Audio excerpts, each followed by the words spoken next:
నమస్తే వార్తలకి స్వాగతం. వివరాల్లోకి వెళితే ఏపీ సీఎం చంద్రబాబు ఢిల్లీ పర్యటన కొనసాగుతోంది. దీనిలో భాగంగా శుక్రవారం పలువురు కేంద్ర మంత్రులతో సీఎం భేటీ అయ్యారు.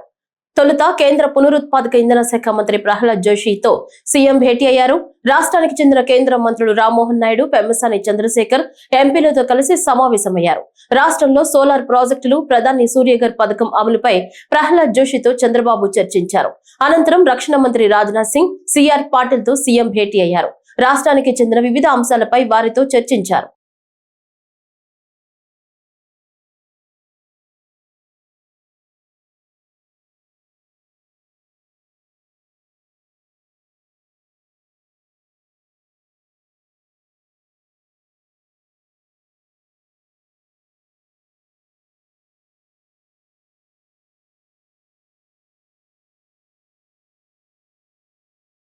రాష్ట్రంలోని వివిధ ప్రభుత్వ శాఖల్లో పెండింగ్ ఆడిట్ పేరాలు మరియు పబ్లిక్ అకౌంట్స్ కమిటీ సిఫార్సులపై తీసుకున్న చర్యలపై రాష్ట్ర అసెంబ్లీ కమిటీ హాల్లో పబ్లిక్ అకౌంట్స్ కమిటీ అధ్యక్షులు పులపర్తి రామాంజనేయులు అధ్యక్షతన పబ్లిక్ అకౌంట్స్ కమిటీ సమావేశం జరిగింది. ఈ సమావేశంలో వివిధ ప్రభుత్వ శాఖల్లో పెండింగ్ ఆడిట్ పేరాలు, పబ్లిక్ అకౌంట్స్ కమిటీ సిఫార్సులపై ఆయా శాఖలు తీసుకున్న యాక్షన్ టేకెన్ రిపోర్టులపై కమిటీ సమీక్షించింది. ఈ సందర్భంగా పీఏసీ కమిటీ చైర్మన్ రామాంజనేయులు మాట్లాడుతూ వివిధ ప్రభుత్వ శాఖల్లోని పెండింగ్ ఆడిట్ పేరాలపైన సకాలంలో చర్యలు తీసుకుని పరిష్కరించాలని ఆయా శాఖల అధికారులను ఆదేశించారు. అంతేకాక పీఏసీ కమిటీ సిఫార్సులపై తీసుకున్న చర్యల నివేదికను కూడా సకాలంలో సమర్పించాలని సూచించారు. ఇంకా ఈ సమావేశంలో వివిధ శాఖల వారి పెండింగ్ ఆడిట్ పేరాలు, ఏటీఆర్లపై కమిటీ అధికారులతో సమీక్షించింది.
ప్రస్తుతం కేంద్ర రాష్ట్ర ప్రభుత్వాలు అనుసరిస్తున్న వినూత్న విధానాలు, పథకాలు, లక్ష్యాలకు అనుగుణంగా 20 సూత్రాల కార్యక్రమం అమలులో నిర్మాణాత్మక మార్పులు తీసుకురావాల్సిన అవసరం ఎంతో ఉందని ఆంధ్రప్రదేశ్ 20 సూత్రాల కార్యక్రమం అమలు చైర్మన్ లంకా దినకర్ తెలిపారు.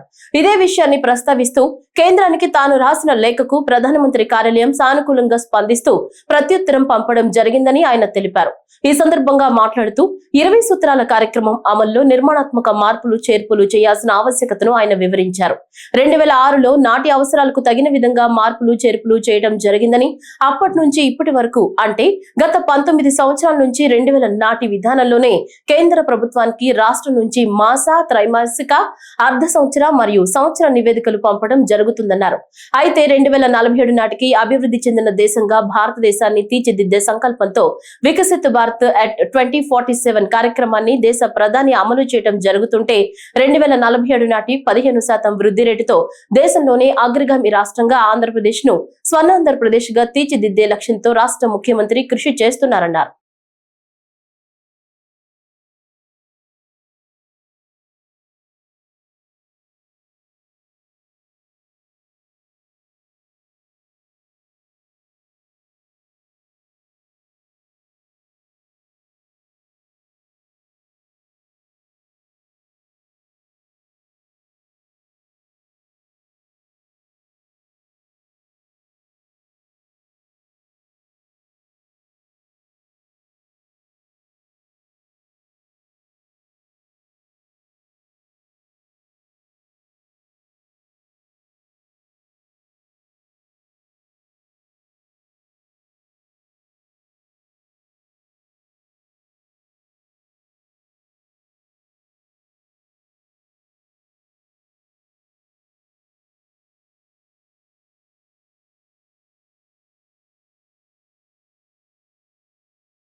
నూతన రేషన్ కార్డుల దరఖాస్తు మరియు మార్పులు చేర్పులకు గడువు లేదని, అర్హత ఉన్న వారు ఎప్పుడైనా దరఖాస్తు చేసుకోవచ్చని మంత్రి నాదెండ్ల మనోహర్ తెలిపారు. ఈ సందర్భంగా మాట్లాడుతూ నూతన రేషన్ కార్డుల దరఖాస్తు మార్పులు చేర్పులకు సంబంధించి గడువు అంటూ ఏమీ లేదని, ఇది నిరంతర ప్రక్రియ అని తెలిపారు.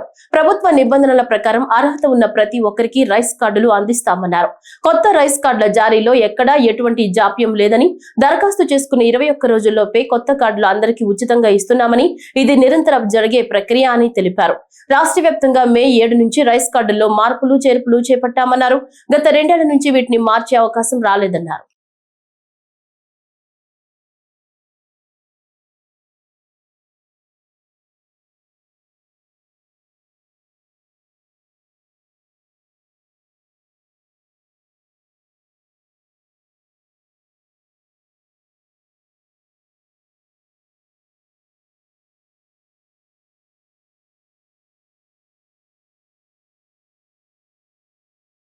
విజయవాడ గన్నవరం విమానాశ్రయంలో ఎయిర్పోర్ట్ అడ్వైజరీ కమిటీ సమావేశాన్ని నిర్వహించారు. ఈ సమావేశంలో airport advisory committee chairman MP Balashowry, vice chairman MP Kesineni Sivanath, airport director Lakshmikanth Reddy, Krishna జిల్లా ఎస్పీ ఆర్ గంగాధరరావు పాల్గొన్నారు. దేశంలోని వివిధ ప్రాంతాలకు ప్రయాణికుల సౌకర్యార్థం గన్నవరం విమానాశ్రయం నుంచి పెంచాల్సిన విమాన సర్వీసులపై అధికారులతో ఎంపీ కేశినేని శివనాథ్, ఎంపీ బాలశౌరి చర్చించారు.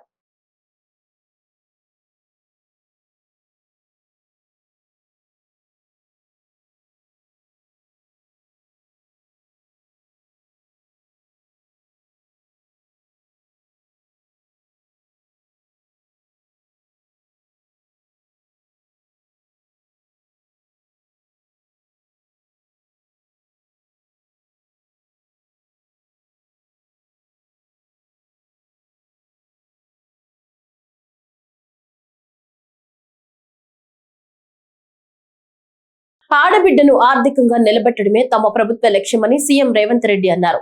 సంగారెడ్డి జిల్లా జహీరాబాద్ నియోజకవర్గంలో 100 కోట్లతో నిర్మించిన జహీరాబాద్ రైల్వే ఓవర్ బ్రిడ్జ్ ని ప్రారంభించనున్నారు. మాచనూరులో 26 కోట్లతో నిర్మించిన కేంద్రీయ విద్యాలయ భవనాన్ని ప్రారంభించారు.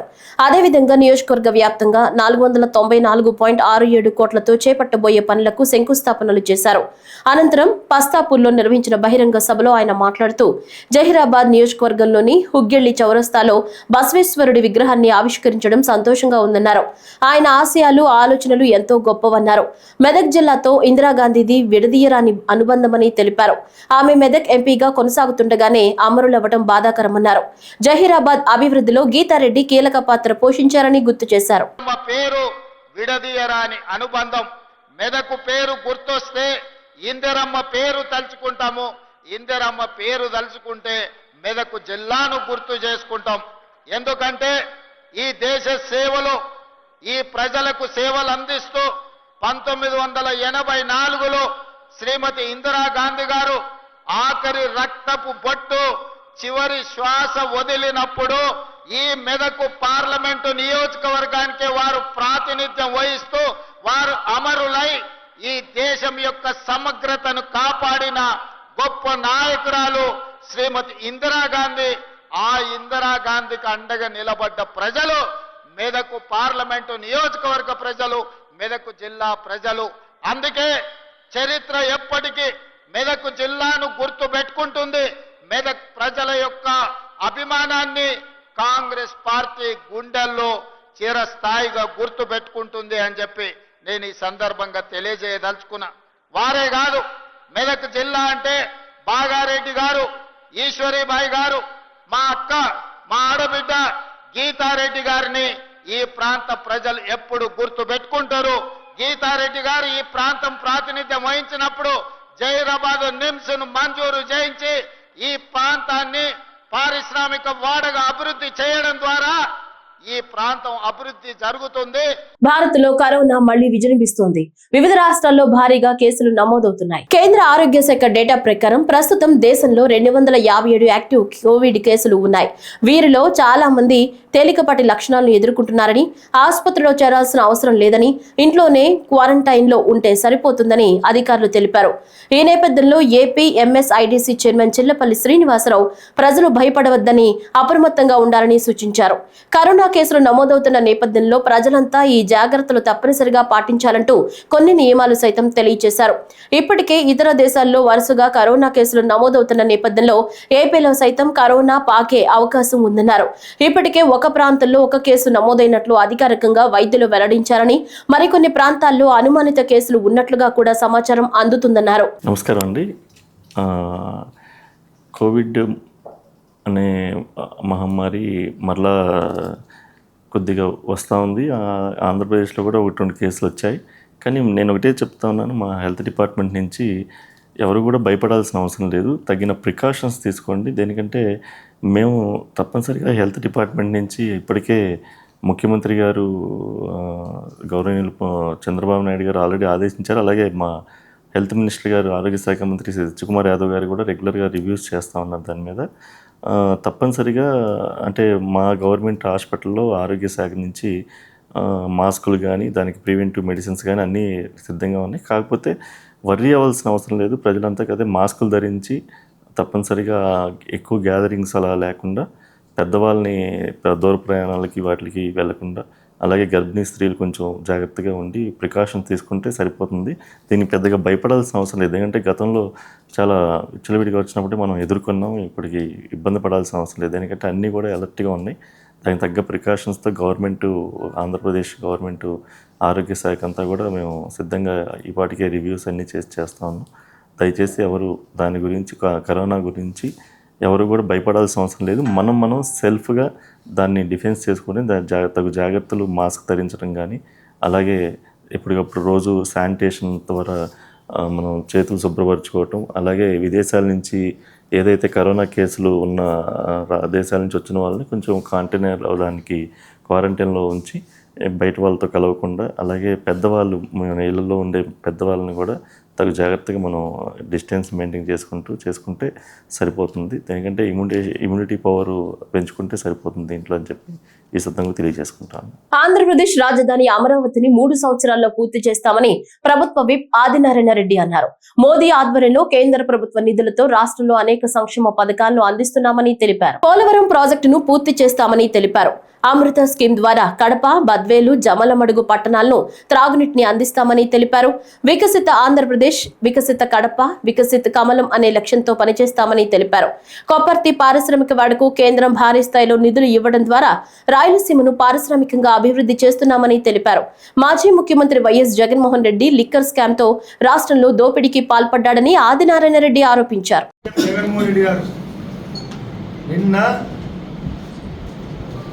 లిక్కర్ పైన కానీ, రాష్ట్ర పరిస్థితి అయినా కానీ, తన యొక్క ముఖ్యులు అరెస్టు పైన కానీ, తన పైన సమస్య కానీ, షర్మిలమ్మ కౌంటర్ కానీ అన్ని దృష్టిలో పెట్టుకొని మా బీజేపీ పార్టీ తరఫున ప్రెసిడెంట్ గారు ఉన్నారు, ఇంకా మిగతా మా సభ్యులందరూ ఉన్నారు. సబ్జెక్ట్ ఒకటే, జగన్ రెడ్డి కోహినూరు వజ్రంలాగా మాట్లాడతాడు.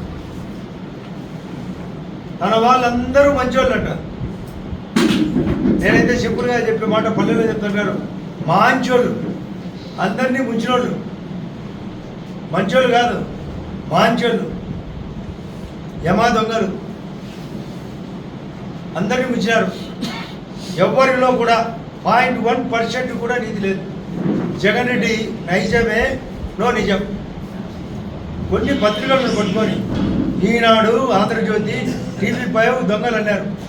నీ పత్రిక, నీ సాక్షి టీవీ మహామోసం. ఒక్కరోజు ఒక వార్త కూడా నిజం ఉండదు.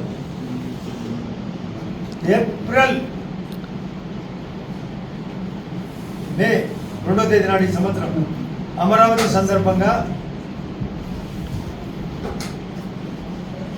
49 + 9 58,000 కోట్లకు నిధులిచ్చి నాదే పూచని పూర్తి చేసి ఆ రోజు స్టార్ట్ చేసినాం. మొన్న రీస్టార్ట్ చేసినాడు. ఫైనల్ మాదే బాధ్యత అని అమరావతి గురించి చెప్పడం జరిగింది. మోడీ గారు అనేక సంక్షేమ కార్యక్రమాలు, 142 సెంట్రల్ స్పాన్సర్డ్ స్కీమ్స్,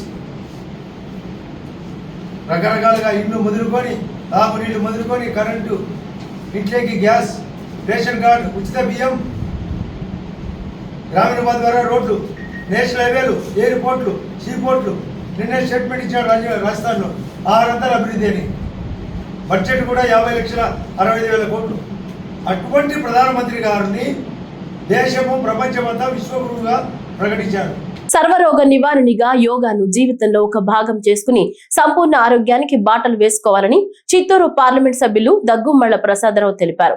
జిల్లా కేంద్రంలో గల పీవీకేఎన్ కళాశాల మైదానం నందు 11వ అంతర్జాతీయ యోగా దినోత్సవాన్ని పురస్కరించుకుని రాష్ట్ర ప్రభుత్వం ప్రతిష్టాత్మకంగా మే 21 నుంచి జూన్ 21 వరకు నిర్వహిస్తున్న యోగేంద్ర కార్యక్రమంలో భాగంగా ఏర్పాటు చేసిన కార్యక్రమానికి జిల్లా కలెక్టర్ సుమిత్ కుమార్, జిల్లా ఎస్పీ మణికంఠ చందోలు, చిత్తూరు శాసనసభ్యులు Gurajala Jaganmohan, CUDA chairman Katari Hemalatha, DRO K Mohan కుమార్లతో కలిసి పాల్గొన్నారు. ఈ సందర్భంగా దేశం మొత్తం యోగా దినోత్సవం చేసుకుంటుందని, దీనికి కారణం ప్రధానమంత్రి యోగా దినోత్సవాన్ని నిర్వహించడమే. క్రమం తప్పకుండా తీసుకునే ఆహారం లాగానే యోగాను కూడా మన దినచర్యలో భాగంగా చేసుకోవాలన్నారు. మన దేశం మొత్తం సెలబ్రేట్ చేసుకుంటున్న యోగా ప్రారంభించాం. యోగా చేయడం అనేది ప్రధానమంత్రి గారి యొక్క ఉద్దేశం. అది అయితే ఈ యోగా ఒకరోజు మొదటి నుంచి మన కాలకృత్యాలు ఎట్లాగో, భోజనం ఎట్లాగో, యోగా అనేది కూడా పొద్దున్నే లేవగానే ఒక భాగం అయిపోవాలి. నిద్ర లేవటం ఇది చేయాలి. మన వయో పరిమితి పెరుగుతుంటాం. వయస్సు పెరిగే కొద్దీ దాని ప్రతిఫలాలు, దాని యొక్క లాభాలు మనకు తెలుస్తాయి. యంగ్స్టర్స్గా ఉన్నప్పుడు చేసిందంతా కూడా మనకి 50 60 పనికి వస్తుంది. ఇప్పుడు మేమంతా కొంచెం 50 60 స్టార్ట్ చేసాం కాబట్టి ఆ ప్రతిఫలాలు ఇప్పుడు చేసిన దానికే మాకు వచ్చిన యోగా కనపడుతుంది. కానీ ముందు నుంచి చేస్తే ఇంకా బాగుంటుంది. అందరికీ, స్త్రీలకి, పురుషులకి, బాలికలకి మొత్తానికి కూడా ఈ జీవిత విధానంగా మారితే ఆరోగ్య సమస్యలు తగ్గుతాయి. తర్వాత ఉత్సాహంగా ఉంటాం. పొద్దున్నే లేవడం అలవాటు చేసుకుంటాం. ఇప్పుడంతా ఎక్కువగా లేటుగా లేస్తున్నారు. దానివల్ల పొద్దున్నే 5 to 6 తర్వాత 6:30 మధ్యలో ఉన్న వాల్యుబుల్ టైంని అప్పుడు కొంచెం కాన్సన్ట్రేషన్ కూడా ఎక్కువ ఉంటుంది. యోగా అవగానే మీరు పుస్తకాలు తీసుకుంటే చాలా చక్కగా ఎక్కేస్తుంది. యోగా అవగానే ఏదన్నా మీరు ఆ రోజు చేయాల్సిన పనుల గురించి, ప్రాజెక్ట్ గురించి చూస్తే చాలా మంచి ఐడియాలు వస్తాయి. కాబట్టి మీ అందరికీ ఒకటే సలహా ఏంటంటే చిన్నప్పటి నుంచి, ఇప్పుడు పెద్దవాళ్ళు కూడా చేయండి, యంగ్స్టర్స్ కూడా యోగాని ఒక జీవన విధానంగా అలవాటు చేసుకోండి. ఎక్సర్సైజ్, వాకింగ్ ఎట్లాగో చేస్తారు, యోగాతో పాటు వాకింగ్ కూడా చేయాలి. ఒక 15-20 నిమిషాలు చేయాలి పెద్దవాళ్ళకి. ఈ కార్యక్రమాన్ని ఏర్పాటు చేసిన కలెక్టర్ గారికి ముందుగా ధన్యవాదాలు తెలియజేసుకుంటూ, రేపు ముగింపు యోగా సభని వైజాగ్లో మన ప్రధానమంత్రి ద్వారా మన ముఖ్యమంత్రి గారు సెలబ్రేట్ చేయబడతారు. ఎందుకురా మళ్ళీ వైజాగ్ వస్తున్నాడు ప్రధానమంత్రి అని నేను ఎవరికో ఒకరికి ఫోన్ చేశాను వైజాగ్ గారు.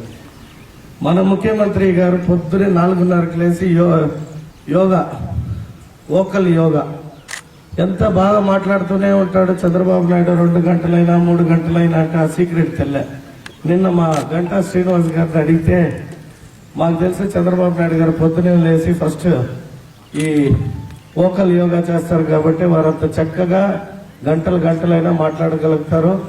ప్లస్ ఉన్న అన్ని ముఖ్యమంత్రులకు ఈరోజు మన ఆంధ్ర ముఖ్యమంత్రి గారు ఎక్కువ సమయాన్ని ఆంధ్ర రాష్ట్రం కోసం ఉపయోగిస్తుంటారు, అంత యాక్టివ్గా. దానికి కారణం ఈ యోగా. నాకు కూడా చిత్తూరులో మన యోగా బాబన్న మరి ఇంటికి వచ్చి చెప్పారు, ఎమ్మెల్యే గారు మీరు కొద్ది వెయిట్ ఎక్కువ ఉన్నారు, ఈ చిత్తూరుకి బాగా పనిచేయాలంటే కొంచెం వెయిట్ తక్కువ చేయాలి, మీకు యోగా నేర్పుతాను అని. ఒకరోజు ఏమో వచ్చాను, పొద్దునే లేసి రెడీ అయ్యి స్ట్రిక్ట్గా వారు చెప్పిన దీనిపైన ఆశ కలిగింది. అంటే వెయిట్ తగ్గి బాగా యాక్టివ్గా పని చేస్తామంటే ఆశే కదా మనిషికి. మా బాబన్న చేసిన స్పీడు, ఆ యోగా చూసి ఇది మనకి ఇప్పట్లో సరిపడే పని కాదు, ఈ ఒక్క రోజుతో మానుకుంటే కనీసం కొన్ని రోజులు చిత్తూరు ప్రజలకు పని చేయగలుగుతామని వెనక్కి వెళ్ళిపోయా. బట్ వెయిట్ తగ్గి ఖచ్చితంగా ఈ యోగా ద్వారా కూడా వెయిట్ తగ్గచ్చు అన్నారు. శ్రీ హనుమాన్ జన్మదినం పురస్కరించుకుని చిత్తూరు పొన్నియమ్మ గుడి వీధిలోని శ్రీ ఆంజనేయ స్వామి ఆలయంలో ఎమ్మెల్యే గురజాల జగన్మోహన్ కుటుంబ సమేతంగా పూజలు నిర్వహించారు. అర్చకులు అనంతరం స్వామివారి దర్శనం కల్పించారు. మండపంలో జరిగిన శ్రీ అభయ ఆంజనేయ స్వామివారి పుష్పయాగం కార్యక్రమంలో పాల్గొన్నారు. పూజల అనంతరం ఎమ్మెల్యే కుటుంబ సభ్యులకు వేద ఆశీర్వచనం అందించి పూలమాల శాలువలతో సత్కరించి తీర్థ ప్రసాదాలు అందించారు. ఈ హనుమాన్ టెంపుల్కి విచ్చేయడం జరిగింది. ఇక్కడ మంచిగా హనుమాన్ జయంతితో పాటు నిన్నంతా హనుమాన్ కళ్యాణము, అలాగే లక్షార్చన పూజ చేయడం జరిగింది. కాబట్టి మా ముఖ్యమంత్రి శ్రీ నారా చంద్రబాబు నాయుడు గారికి అలాగే మా యువ నాయకుడు శ్రీ నారా లోకేష్ గారికి, అలాగే పవన్ కళ్యాణ్ గారికి, ఉమ్మడి కూటమి నాయకులకి, చిత్తూరు నియోజకవర్గ ప్రజలందరికీ కూడా ఆ హనుమంతుడి ఆశీస్సులు ఉండాలి. ఆ హనుమంతుడి ఆశీస్సులు ఉన్నచో మేము చేపట్టే ప్రతి పనిలో కూడా వారి బలం, శక్తిని మాకు ఇచ్చి ఈ కూటమి ప్రభుత్వం ఇంకా ఉన్నత స్థానం పొంది ఆంధ్ర రాష్ట్ర ప్రజలకు మరియు చిత్తూరు నియోజకవర్గ ప్రజలకు ఏదైతే మేము చేపట్టాల్సిన కార్యక్రమాలన్నిటినీ సవ్యంగా జరిగే విధంగా ఆ హనుమంతుడు ఆశీస్సిస్తాడని, ఆయన ఆశీర్వాదం మాకు ఉంటుందని తెలియజేసుకుంటూ జై హనుమాన్. చిత్తూరు జిల్లాలో మామిడి బోర్డు ఏర్పాటుకు కృషి చేస్తున్నామని చిత్తూరు పార్లమెంట్ సభ్యులు దగ్గుమళ్ల ప్రసాదరావు పేర్కొన్నారు. జిల్లా సచివాలయంలోని సమావేశపు మందిరం నందు చిత్తూరు జిల్లాలో అత్యధికంగా పండించే తోతాపురి మామిడికి గిట్టుబాటు ధరకు సంబంధించి మామిడి రైతులతో, ప్రాసెసింగ్ కంపెనీల యజమానులతో చర్చా కార్యక్రమం నిర్వహించారు. మామిడి రైతులకు గిట్టుబాటు ధర కల్పించేందుకు కృషి చేస్తున్నామని తెలిపారు. జిల్లాలో మామిడి బోర్డు ఏర్పాటుకు అవసరమైన ప్రతిపాదనల్ని సంబంధిత శాఖలకు అందించడంతో పాటు కేంద్ర మంత్రి దృష్టికి ఈ విషయాన్ని తీసుకుని వెళ్లడం జరిగిందన్నారు. రైతులు, ప్రాసెసింగ్ కంపెనీల యజమానులు ఇద్దరికి న్యాయం జరిగేలా కృషి చేస్తున్నామన్నారు. అయితే మనం ప్రస్తుతానికి ఇప్పుడున్న పరిస్థితికి మనం గిట్టుబాటు ధర గురించి మాట్లాడుతున్నాం. తర్వాత ఇన్సూరెన్స్ ఇవి గవర్నమెంట్ ఏళ్ళకి వెళ్ళిపోతుంది, ప్రతిపాదన లేదు. గిట్టుబాటు ధర మీకున్న సమస్యలనే మీరు చెప్పారు. అయితే నెక్స్ట్ ప్రాసెసింగ్ యూనిట్ వాళ్ళు కూడా వాళ్ళ ప్రాబ్లమ్స్ ఏంటో చూసి కరెక్ట్గా సరైన డెసిషన్ తీసుకుంటారు మాట్లాడుతున్నాం. అలాగే మ్యాంగో బోర్డుకు సంబంధించి కొంచెం ఇన్ఫర్మేషన్ ఇద్దామనుకుంటున్నాను. మ్యాంగో బోర్డు బాగా ట్రై చేసాము ఈ 1 year లో. ఫిబ్రవరిలో మాకు వచ్చేస్తుంది అనుకుందాం. అక్కడ జరిగిన హడావుడికి తర్వాత డైరెక్టర్ గారు కూడా చెప్తున్నారు, చాలా ఇన్ఫర్మేషన్ అడిగారు. గత ప్రభుత్వ అసమర్థ పాలనతో ఆర్థిక వ్యవస్థ అతలాకుతలంగా మారిందని, వాటిని సరిదిద్దేందుకే తమకు ఇంత టైం పట్టిందని పురపాలక శాఖ మంత్రి నారాయణ అన్నారు. స్కూల్స్ తిరిగి తెరిచే జూన్ 12 కంటే ముందే తల్లికి వందనం ఎంతమంది పిల్లలుంటే అంతమందికి అందిస్తామని, ఉచిత బస్సు ప్రయాణం మహిళలకు త్వరలోనే ప్రకటిస్తామని మంత్రి నారాయణ తెలిపారు. గత ప్రభుత్వం, గత ముఖ్యమంత్రి ఆర్థిక వ్యవస్థ ఎలా నడపాలో తెలియక రాష్ట్రాన్ని అతలాకుతలం చేసి 10 లక్షల కోట్ల పైగా అప్పు చేసేసి వెళ్ళిపోయారు. అయితే అప్పు చేసినప్పుడు ఎవరు తీర్చాలంటే మనందరం మనం కట్టే ట్యాక్స్లే, జిఎస్టీ కావచ్చు, ఏ ట్యాక్స్ అయినా కావచ్చు, వాటి ద్వారానే తీర్చాల్సింది. తీర్చకుండా ఉంటే ఊరుకోరు. అయినా ముఖ్యమంత్రి గారు ఉన్న అపారానంతో ఈరోజు 1 by 1 చేసుకుంటూ ఏదైతే ఎలక్షన్స్ ముందు ఎన్డీఏ ప్రభుత్వం, ఎన్డీఏ పార్టీలు అన్నీ కలిసి, కూటమి పార్టీలు 3, అటు జనసేన కావచ్చు, బీజేపీ కావచ్చు, తెలుగుదేశం కావచ్చు, ఒక మేనిఫెస్టో చేసి ఆ మేనిఫెస్టోలో ఏదైతే చెప్పారో పెన్షన్స్ కావచ్చు 4000 ఇస్తామని దాన్ని మాట తప్పకుండా ఇవ్వటం జరిగింది. మహిళలకి 3 సిలిండర్ల మాట తప్పకుండా చేయడం జరిగింది. అన్నా క్యాంటీన్ స్టార్ట్ చేసాం. అయితే రాబోయే జూన్ నెలలో ఆర్థిక ఇబ్బందులున్నా, అనేక ఫైనాన్షియల్ సమస్యలున్నా, గత ప్రభుత్వం చేసిన అవకతవకల వల్ల ముఖ్యమంత్రి గారు పిల్లలకి June 12th స్కూల్స్ ఓపెన్ చేస్తారు. ఓపెన్ చేసే లోపల ఈ అకాడమిక్ ఇయర్లోనే వాళ్ళకి మనం ఇస్తామన్న అమౌంట్ ఇవ్వాలి. పిల్లలకి తల్లికి వందనం అనే యొక్క కార్యక్రమం ఏదైతే ఉందో దాన్ని రేపు June 12 లోపల ఇవ్వాలని నిర్ణయించారు. June 12 లోపల ఎంతమంది పిల్లలుంటే అంతమందికి 15,000 లెక్కన ఇచ్చేదానికి ఏర్పాటు చేస్తున్నారు. వైసీపీ అధినేత జగన్ పై ఏపీ కాంగ్రెస్ అధ్యక్షురాలు వైఎస్ షర్మిల తీవ్ర స్థాయిలో విమర్శలు గుప్పించారు. మద్యం కేసులో తాను నిర్దోషినని చెప్తున్న జగన్ తన తండ్రి దివంగత వైఎస్ రాజశేఖర రెడ్డిలా తప్పుంటే ఉరితీయండి అని ధైర్యంగా ఎందుకు ప్రకటించడం లేదని ఆమె సూటిగా ప్రశ్నించారు. ఏ విచారణకైనా సిద్ధమని చెప్పలేని పరిస్థితుల్లోనే జగన్ ఉన్నారని షర్మిల ఆరోపించారు. రాష్ట్రంలో మద్యం విధానానికి సంబంధించి వస్తున్న ఆరోపణలపై వైఎస్ జగన్మోహన్ రెడ్డి స్పందిస్తూ తాను ఏ తప్పు చేయలేదని అంటున్నారని షర్మిల గుర్తు చేశారు. ఏ విచారణకైనా సిద్ధమని, సిబిఐతోనా లేక సిట్టింగ్ జడ్జితోనా దర్యాప్తు చేయించుకోమని మీరు ఎందుకు ధైర్యంగా చెప్పడం లేదు అని షర్మిల నిలదీశారు. అసెంబ్లీ వేదికగా రికార్డుల్లో ఈ విషయాన్ని చెప్పాలని, అలా చెప్పలేకపోవడమే ఆయన తప్పు చేశారనడానికి నిదర్శనమని ప్రజలు భావిస్తున్నారని ఆమె అన్నారు. జగన్మోహన్ రెడ్డి గారు ఇంతకుముందు ముఖ్యమంత్రిగా పనిచేసినవారు. అలాంటిది ముఖ్యమంత్రిగా హోదాలో ఉన్న వ్యక్తి పోలీసు డిపార్ట్మెంట్ పట్ల వాళ్ళ బట్టలు ఉడదీస్తాం, వాళ్ళని తరిమి తరిమి కొడతాం, వాళ్ళు ఎక్కడున్నా పట్టుకొస్తాం, విదేశాలకు వెళ్ళినా వదిలిపెట్టాం లాంటి మాటలు ఒక మాజీ ముఖ్యమంత్రి గారు మాట్లాడడం అస్సలు బాగలేదు. ముఖ్యమంత్రిగా ఉన్న రోజుల్లో మీరు పోలీసు వ్యవస్థని ఎలా వాడుకున్నారో జనాలు మర్చిపోలేదు, రఘురామరాజు గారైతే మర్చిపోలేరు. లిక్కర్ మాఫియా జరిగింది అని మీ మీద ఆరోపణలు ఉన్నాయి. మరి అలాంటప్పుడు ముఖ్యమంత్రిగా మీరు ఎలా వ్యవహరించాలి? రాజశేఖర్ రెడ్డి గారు అయితే ముఖ్యమంత్రిగా ఉన్నప్పుడు లేనప్పుడు కూడా ఎంతో హుందాగా ఆయన మీద ఏదైనా ఆరోపణలు వస్తే మీకు కావాల్సిన ఎంక్వైరీ వేసుకోండి. Even on the floor of the house I remember నాన్నగారికి చెప్పారు, రాజశేఖర్ రెడ్డి గారు అన్నారు, మీకు కావాల్సిన ఎంక్వైరీ మీరు వేసుకోండి, సిబిఐ ఎంక్వైరీ వేసుకుంటే వేసుకోండి, నా తప్పు ఉంటే నన్ను ఉరి తీయండి అని కూడా అన్నాడు రాజశేఖర్ రెడ్డి గారు. మరి జగన్మోహన్ రెడ్డి గారు కూడా మీ ఏ తప్పు లేకపోతే మీరు ఎందుకు మాట్లాడలేకపోతున్నారు? మీరు వెళ్ళండి, అసెంబ్లీకి వెళ్ళండి, on the floor of the house on record చెప్పండి, ఏ ఎంక్వైరీ కావాలంటే ఆ ఎంక్వైరీ వేసుకోండి. మీరు సిబిఐని పిలుస్తారా లేకపోతే సిట్టింగ్ జడ్జితో చేపిస్తారా? మీరు ఏ ఎంక్వైరీ కావాలంటే ఆ ఎంక్వైరీ వేసుకోండి, నా తప్పు లేకపోతే నన్ను ఉరి తీయండి అని మీరు అనలేకపోతున్నారు అంటేనే మీరు దోషి అని ప్రజలకు అర్థమవుతుంది. డాక్టర్లు సైతం అతి కష్టమంటూ చెప్పిన తరుణంలో అన్ని విధాలా తమ బిడ్డ ప్రాణాలకు అండగా నిలబడి ఈ రోజు తమ బిడ్డ నిండు ప్రాణాలతో జీవించేలా సహకరించి అండగా నిలిచిన దెందులూరు ఎమ్మెల్యే చింతమనేని ప్రభాకర్ కి గుడివాక లంక గ్రామానికి చెందిన మోరు రమేష్, సుమిత్ర దంపతులు కృతజ్ఞతలు తెలిపారు. వివరాలు ఇలా ఉన్నాయి. నా పేరు మోరు సుమిత్ర అండి. మా బాబు మోరు సుధీర్ పాల్ అండి. మాది గుడివాక లంక గ్రామం అండి. గత 9 నెలల క్రితం మా బాబుకి మేము హాస్టల్ సెయింట్ జేవియర్ హాస్టల్లో వేసామండి. అయితే అక్కడ కొన్ని పరిస్థితుల ద్వారా వేరే బాబు మా బాబు పైన పెట్రోల్ పోసి నిప్పంటించడం జరిగిందండి. నిప్పంటించినప్పుడు బాబు బాగా కాలిపోయాడండి. అయితే ఆ విషయం ఎమ్మెల్యే సార్ దగ్గరికి తీసుకొచ్చారండి ఈ విషయాన్ని. అయితే ఎమ్మెల్యే సార్ కూడా ఇక్కడైతే చాలా మంది ఉంటారని మాకైతే తెలియదు. ఈ ఇంటి దగ్గర కొన్ని వందల మందిని వదిలేసి ఈ బాబు కోసం అప్పటికప్పుడు ఆయన హాస్పిటల్కి వచ్చి ఈ బాబుని చూసి ఆయనే ఇక కళ్ళం నీళ్ళు తీసేసుకుని ఈ బాబు ఇక్కడ ఉంటే ఇక బ్రతకడు అని ఆయన అప్పటికప్పుడే ఇక హాస్పిటల్ కూడా మార్చేశారండి.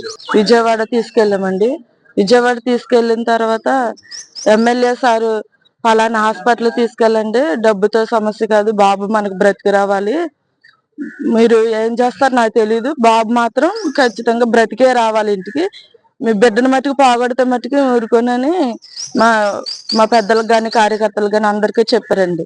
బాబుకి ఇష్యూ జరిగిన కాడి నుంచి కూడా బాబు ఇంటికి వచ్చే వరకు కూడా వాళ్ళు కూడా నిద్రపోకుండా వాళ్ళు చేయాల్సిన ప్రయత్నాలన్నీ వాళ్ళు చేస్తూనే వచ్చారండి. ఎంతగా ప్రయాసపడ్డారంటే మాటలతో కూడా చెప్పలేమండి. ఎమ్మెల్యే సార్ దయ వల్ల, దేవుడి దయ వల్ల, మా కార్యకర్తలు మా పెద్దల దయ వల్ల బాబు శుభ్రంగా కోలుకుని ఇంటికి వచ్చాడండి. ఉక్కు నగరం విశాఖ స్టీల్ ప్లాంట్ లో భారీ అగ్ని ప్రమాదం సంభవించింది. SMS2 లో ఒక్కసారిగా మంటలు ఎగిసిపడ్డాయి. వెంటనే అప్రమత్తమైన స్టీల్ ప్లాంట్ అగ్నిమాపక సిబ్బంది మంటలను అదుపులోకి తీసుకొచ్చారు. ఆస్తి నష్టంపై అధికారులు అంచనా వేస్తున్నారు. శుక్రవారం తెల్లవారుజామున ఈ ప్రమాదం జరిగింది. అయితే ప్రమాద సమయంలో కార్మికులు విధుల్లో లేకపోవడంతో పెను ముప్పు తప్పింది. అగ్ని ప్రమాదం తెల్లవారుజామున జరగడంతో కార్మికులు విధులకు హాజరు కాలేదు.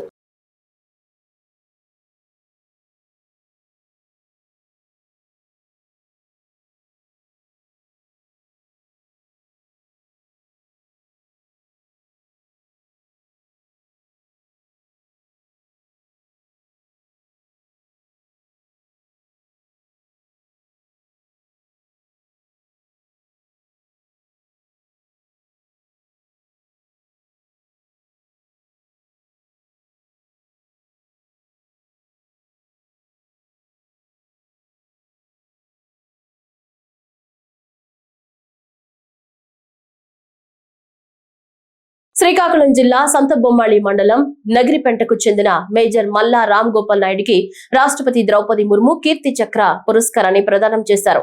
ఢిల్లీలోని రాష్ట్రపతి భవన్ లో గ్యాలంటరీ అవార్డుల ప్రధానోత్సవంలో భాగంగా ఈ పురస్కారాన్ని అందించారు. 2023 అక్టోబర్ 26న ఉగ్రవాదులు చొరబాటుకు ప్రయత్నిస్తున్నారని సమాచారం వచ్చింది. జమ్మూలోని కుప్వారా జిల్లాలో తోటి సైనికులతో కలిసి రామ్ గోపాల్ సోదాలు ప్రారంభించారు.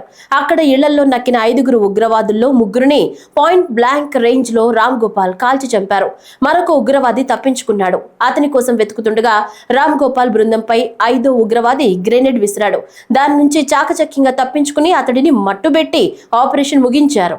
రామ్ గోపాల్ చూపిన ధైర్య సాహసాలను పరిగణలోకి తీసుకుని గతేడాది కీర్తి చక్ర పురస్కారానికి ఎంపిక చేశారు.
ప్రకృతిని పరిరక్షించుకుంటేనే మనం ఉంటాం. చెట్లు తొలగించడం కాదు, ప్రతి ఒక్కరూ మొక్కలు నాటడం అలవాటు చేసుకోవాలి.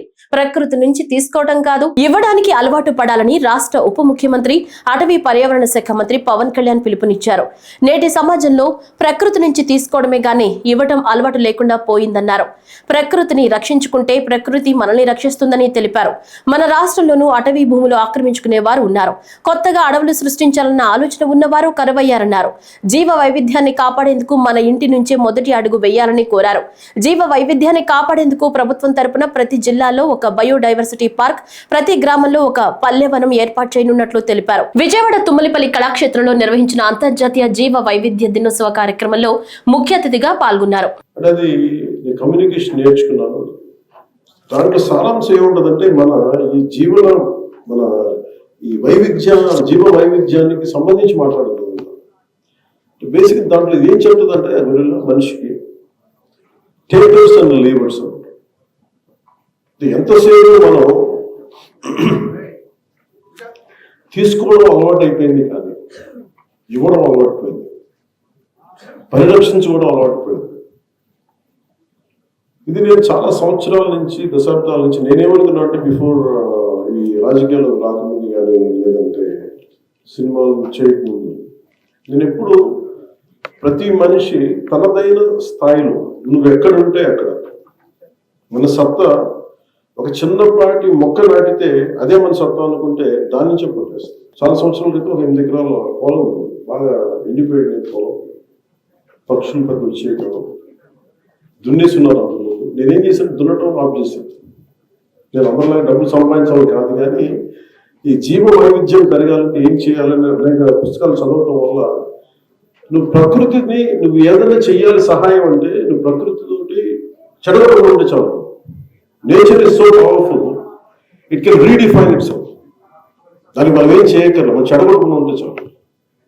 ఇష్మాయిల్ అనే పుస్తకంలో వాడు ఏం చెప్తారంటే, మీరు ఎంతసేపు ఆ గొర్రెలో ఏం చెప్తారంటే మీరు తీసుకోవడం అలవాటు అయిపోయింది, మీకు తిరిగి ఇవ్వడం అలవాటు అయిపోయింది. వనజీవి రామయ్య గారు ఉన్నారు, మీరు ఊహించండి, ఆయన ఇవ్వడం తెలుసండి. మనం చెట్లు కొట్టేస్తాం, కలప కావాలంటే చెట్లు కొట్టేస్తాం, ఫర్నిచర్ కావాలంటే కలప కొట్టేస్తాం, లేదంటే ఒక డెకరేషన్ చేయాలంటే అందంగా మొక్కలు పెట్టి మనం పూలు పెట్టేసుకుంటాం. కానీ తిరిగి దీన్ని రీక్రియేట్ చేయడం, తిరిగి దీన్ని మనకి స్థాపించడానికి దాన్ని జాగ్రత్త పెట్టుకోవడం మనకు తెలియదు. అంటే ఏంటి సైకాలజీ ఏంటంటే, మోడర్న్ డే సైకాలజీ వసుదైక కుటుంబకం అనేది మన సంస్కృతి. మన పండుగలు కానీ మన సంస్కృతి కానీ ఎప్పుడు కూడా ప్రకృతితో మమేకమై ఉంటాం. అంటే ప్రకృతిని పరిరక్షించుకుంటేనే మనం ఉంటాం. ప్రకృతిలోని జీవన వైవిధ్యాన్ని పరిరక్షించుకుంటే మనం బతుకుంటాం, అది మన మనుగడకి మంచిది అనేది మనకి ఎప్పుడు చెప్తుంటుంది. కానీ contemporary civilization, modern day civilization ఇవన్నీ మర్చిపోయాయి. వైసీపీ అధినేత మాజీ సీఎం జగన్మోహన్ రెడ్డి మాట్లాడిన వ్యాఖ్యలపై టీడీపీ నేతలు తీవ్ర స్థాయిలో స్పందిస్తున్నారు. ఈ క్రమంలో టీడీపీ ఎమ్మెల్యే సోమిరెడ్డి చంద్రమోహన్ రెడ్డి తాజాగా మాజీ సీఎం వైఎస్ జగన్ కు బహిరంగ సవాల్ విసిరారు. నెల్లూరులో మినీ మహానాడులో ఎమ్మెల్యే సోమిరెడ్డి పాల్గొన్నారు. ఈ సందర్భంగా మాట్లాడుతూ మాజీ సీఎం వైఎస్ జగన్ ప్రెస్ మీట్లు పెట్టి మరీ పచ్చి అబద్దాలని చెప్తున్నారని మండిపడ్డారు. రాష్ట్రాభివృద్ధిపై ఆయన చేస్తున్న ఆరోపణల్లో నిజం లేదని సోమిరెడ్డి తెలిపారు. ఉర్సాకు రూపాయికే భూమి కట్టబెట్టామని వైఎస్ జగన్ ఆరోపిస్తున్నారు. రూపాయికే ఇచ్చామని జగన్ నిరూపిస్తే తాను ఎమ్మెల్యే పదవికి రాజీనామా చేస్తానని, లేదంటే అబద్దాలు ప్రచారం చేస్తున్న జగన్మోహన్ రెడ్డి తన ఎమ్మెల్యే పదవికి రాజీనామా చేయాలని సోమిరెడ్డి డిమాండ్ చేశారు. నమస్కారం. ఆయన పులివెందుల శాసనసభ్యులు వైఎస్ జగన్మోహన్ రెడ్డి ఈరోజు ప్రెస్ కాన్ఫరెన్స్ పెట్టారు. ఎంతసేపు ఓన్లీ 2.5 hours. ఆయన బాధంతా అంటే అధికారం కోల్పోయింది, ఆదాయం పోయింది అనే విషయం వెళ్ళగక్కాడు. ఒక్కటి నిజం, నువ్వు తమరు మాట్లాడిన భాషలో పాయింట్లలో ఒక్కటి నిజం చెప్పారవా? ఎన్ని అబద్ధాలు చెప్తావు? ఎంతసేపు చెప్తావు? మాకు అర్థం కాలే. నేను స్ట్రైట్గా ఒకటి అడుగుతున్నా జగన్మోహన్ రెడ్డిని. రాష్ట్రం వృద్ధి రేటు పడిపోయింది, ఖజానాకు రావాల్సిన ఆదాయం పక్కదోవన పడుతుంది. Ministry of statistics and programme implementation ఆ కమిటీ నివేదిక ఇచ్చింది. Ministry of statistics and programme implementation వాళ్ళు ఇచ్చిన రిపోర్ట్లో ఏపీ 8.21% గ్రోత్ రేట్లో ఇండియాలో సెకండ్ ప్లేస్ నిలబడింది. ఫస్ట్ ప్లేస్లో తమిళనాడు 9.69%. 10-11 నెలల్లో సాధించిన విజయం ఇది. నువ్వు అసలు గ్రోత్ రేటు ఘోరంగా పడిపోయిందని చెప్పి మాట్లాడితే ఎట్లా? ఎందుకు ఇంత పచ్చబద్దాలు? మాకు అర్థం కావటం లేదు. జగన్మోహన్ రెడ్డి ఒక ముఖ్యమంత్రిగా పనిచేసినోడు ఇంత స్థాయి దిగజారి మాట్లాడటం అవసరమా అంట? 2.5 hours విషయం కక్కుతుండవు. మేము వచ్చి 11 నెలలైంది. 5 నెలలు నీ విధ్వంస పాలన, రాష్ట్రాన్ని వ్యవస్థలని సర్వనాశనం చేసినోడివి నువ్వు. వాటన్నిటినీ కవర్ చేసుకొని ట్రాక్లో పెట్టిన ప్రభుత్వం కూటమి ప్రభుత్వం, చంద్రబాబు నాయుడు గారి అనుభవం. దానికి ఇంత పచ్చి అబద్ధం చెప్తే ఎట్లా? మీ వాళ్ళు కనీసం నీకు ఫీడ్బ్యాక్ ఇవ్వరా? లేకపోతే తెలిసి తప్పులు చెప్తున్నావా, అబద్ధాలు చెప్తున్నావా? పహల్గామ్ హత్యలపై పూర్తి స్థాయిలో విచారణ జరపాలని, ఆపరేషన్ సింధూర్ కు సంబంధించిన అన్ని వాస్తవాలను బహిర్గతం చేయాలని, ఆపరేషన్ కగా నిలిపివేయాలని సిపిఐ ఎంఎల్ న్యూ డెమోక్రసీ జిల్లా సహాయ కార్యదర్శి ఈ నరేష్, జిల్లా నాయకులు చిలుక శంకర్ డిమాండ్ చేశారు. సిపిఐ ఎంఎల్ న్యూ డెమోక్రసీ ఆధ్వర్యంలో ఎన్టీపీసీ ఎఫ్సిఐ కూడలిలో నిరసన చేపట్టారు. ఈ సందర్భంగా మాట్లాడుతూ పహల్గామ్ హత్యలపై సమగ్రమైన ఉన్నత స్థాయి దర్యాప్తు చేపట్టి నిందితులను చట్టం ముందుకు తీసుకురావాలని డిమాండ్ చేశారు. ఈనాడు దేశంలో జరుగుతున్నటువంటి ఆపరేషన్ కగార్ను మరియు ఆపరేషన్ సింధూర్ను, ఈ విషయాలపైన కేంద్ర కమిటీ సిపిఎంఎల్ న్యూ డెమోక్రసీ కేంద్ర కమిటీ ఈ నెల 18 నుంచి 24 వరకు నిరసన ఆందోళన కార్యక్రమాలు చేపట్టాలని నిర్ణయించింది. అందులో భాగంగానే ఈరోజు ఎన్టీపీసీ అంబేద్కర్ చౌరస్తాలో ఈ యొక్క కార్యక్రమాన్ని సిపిఎంఎల్ న్యూ డెమోక్రసీ నిరసన కార్యక్రమాన్ని నిర్వహిస్తూ ఉంది. ఇవాళ కేంద్రంలోని నరేంద్ర మోడీ ప్రభుత్వం ఇవాళ మరి పహల్గామ్లో జరిగినటువంటి హత్యలపై పూర్తి స్థాయి న్యాయ విచారణ జరిపించాలని చెప్పి డిమాండ్ చేస్తూ ఉన్నాం. అదేవిధంగా అమెరికా ఏదైతే ఉందో, అమెరికా చెప్పు చేతుల్లో ఉన్నటువంటి ప్రభుత్వం ఇవాళ ఏం జరుగుతుందనేది చూడకుండా ఇవాళ దేశంలో ఉన్నటువంటి అనేకమైనటువంటి దారుణాలు జరుగుతుంటే ఇవాళ నిమ్మకు నీరెత్తినట్టు ఉండటం అనేది దుర్మార్గమైనటువంటి విషయం. ఇవాళ అనేక మంది మావోయిస్టులను మరి ఎదురుకాల్పుల పేరుట మరి అనేక బూటకపు ఎన్కౌంటర్లో హత్యలు చేయడం అనేది జరుగుతూ ఉంది. నిన్న జరిగినటువంటి ఏదైతే ఎన్కౌంటర్లో ఆ కేంద్ర కమిటీ, మావోయిస్టు కేంద్ర కమిటీ పార్టీ రాష్ట్ర కార్యదర్శి నంబాల కేశవరావును అత్యంత దారుణంగా ఎన్కౌంటర్లో చంపడం అనేది దుర్మార్గమైనటువంటి చర్య అని, అక్కడ ఉన్న అడవిలో ఉన్నటువంటి సంపదను దోచిపెట్టి మరి అంబానీ ఆదానికి దోచిపెట్టే ఒక దుర్మార్గపు చర్యను ఆలోచిస్తూ ఉన్నటువంటి ఈ ప్రభుత్వాన్ని మరి అందరూ కూడా ప్రజాస్వామ్యవాదులంతా కూడా వ్యతిరేకించాలని చెప్పి, అదేవిధంగా పహల్గామ్లో జరిగినటువంటి ఏదైతే హత్యలు ఉన్నాయో వాటిపైన పూర్తి స్థాయి న్యాయ విచారణ జరిపించి ఆ యొక్క దోషులను కఠినంగా శిక్షించాలని చెప్పి ఈ సందర్భంగా మేము డిమాండ్ చేస్తా ఉన్నాం.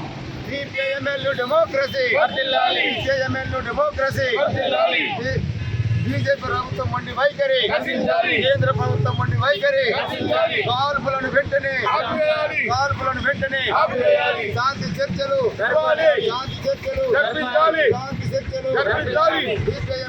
డెమోక్రసీ, కేంద్రంలో బీజేపీ ప్రభుత్వం మొండి వైఖరి, అరేబియా సముద్రంలో అల్పపీడనం కొనసాగుతుంది. ఇది ఉత్తర దిశగా కదులుతూ శుక్రవారం సాయంత్రానికి వాయుగుండంగా బలపడే అవకాశం ఉందని భారత వాతావరణ విభాగం తెలిపింది. దీని ప్రభావంతో రాబోయే 6 రోజుల్లో గుజరాత్, గోవా, కర్ణాటక, కేరళ రాష్ట్రాల్లో భారీ నుంచి అతి భారీ వర్షాలు కురుస్తాయని అంచనా వేస్తున్నారు. ఈ నెల 27 నాటికి పశ్చిమ మధ్య బంగాళాఖాతంలో అల్పపీడనం ఏర్పడే అవకాశం ఉంది. ఆ తర్వాత 2 రోజుల్లో మరింత బలపడుతుందని ఐఎండీ అంచనా. అనంతరం ఉత్తర దిశగా పయనించి బంగ్లాదేశ్, మయన్మార్ వైపు వెళుతుందని నిపుణులు భావిస్తున్నారు.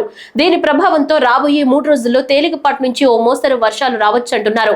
ఈ నెల 26, 27 తేదీల్లో రాష్ట్రంలోని పలు ప్రాంతాల్లో భారీ వర్షాలు కురుస్తాయని అంచనా వేస్తున్నారు.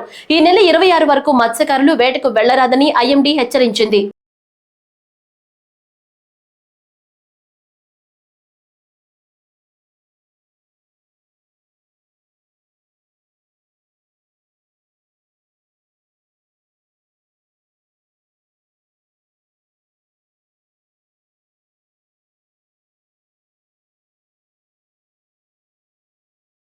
ఈ వార్తలు ఇంతటితో సమాప్తం. నమస్కారం.